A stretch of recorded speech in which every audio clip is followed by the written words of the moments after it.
Guys, take a look at this. Legal battle intensifies as SEC counters Ripple's motion to strike. In response to Ripple's motion to strike, the SEC argued in an opposing brief that was due according to the court's filing timetable. Ripple moved to strike Fox's testimony and the accompanying documents the Fox declaration. The company asked the court to reject her as an expert witness for the SEC.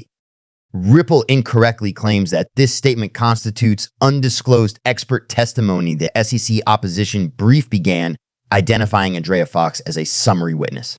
This is a significant point. Not at all. This is the usual summarized evidence that can be used to back up disgorgement computations according to Fed.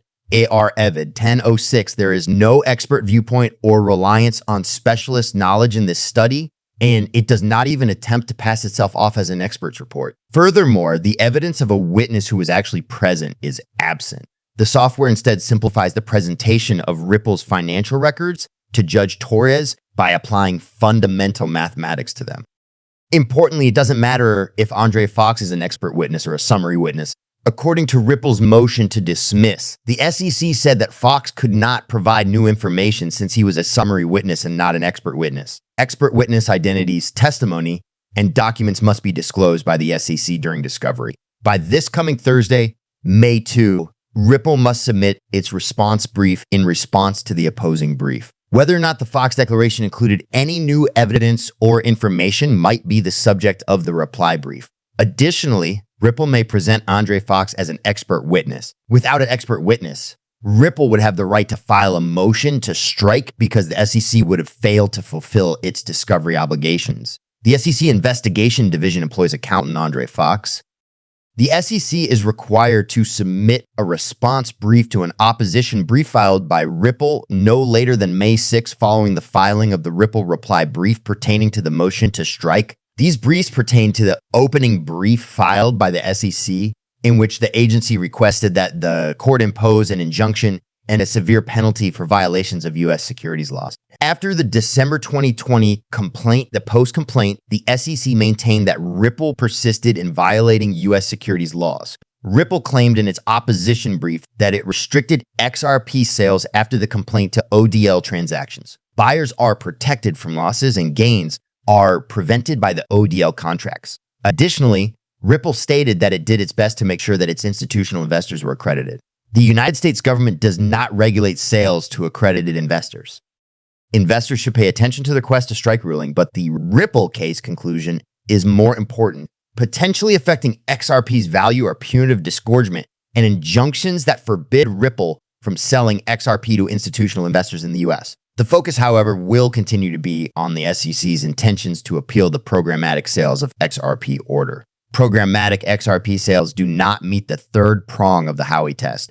According to Judge Elisa Torres' July 2023 ruling, if the courts were to rule that cryptocurrency is a security, the SEC would have further grounds to regulate the market. Duquan and Terraform Labs were found in December by Judge Rakoff to have neglected to register Luna and Terraust as securities. For its role as an unlicensed securities exchange, Judge Fila rejected Coinbase's March motion to dismiss allegations. In an effort to obtain an interlocutory appeal of the decision, Coinbase submitted a motion. The deadline for the Securities and Exchange Commission seat to submit its opposing brief after Ripple's move to strike is Monday, April 29. Further, in response to Ripple's opposition brief, the SEC must file its own brief by May 6. These documents will affect the SEC versus Ripple case, where the SEC is seeking a $2 billion fine and injunction. Still, the SEC's intentions to appeal the decision concerning XRP programmatic sales are very unlikely to be affected by the judgment. Conversely, more cryptocurrency concerns may impact the SEC's intentions to reverse the rule concerning programmatic sales of XRP. Examples include the Consensys versus SEC case that was just submitted, as well as cases involving the SEC, Coinbase, and others. An announcement was made on Friday, April 26, that Consensys has sued the U.S. Securities and Exchange Commission. The choice of whether to file the case was based on two reasons, one of which was a Consensys post on X. It is unacceptable that the SEC might arbitrarily extend its authority to oversee the development of the internet because of its mistaken categorization of Ether as a security, because of the SEC's erratic stance. Key systems running on Ethereum are undergoing construction or management by developers, market participants, institutions, and nations, and this is causing chaos. The seductive intentions to challenge the ruling on XRP programmatic sales might be sidetracked if the SEC were to rule in favor of Consensys. Ethereum is clearly a security, as the SEC has made quite clear. Another factor that could impact the enforcement effort is a court ruling that goes against the SEC regulation.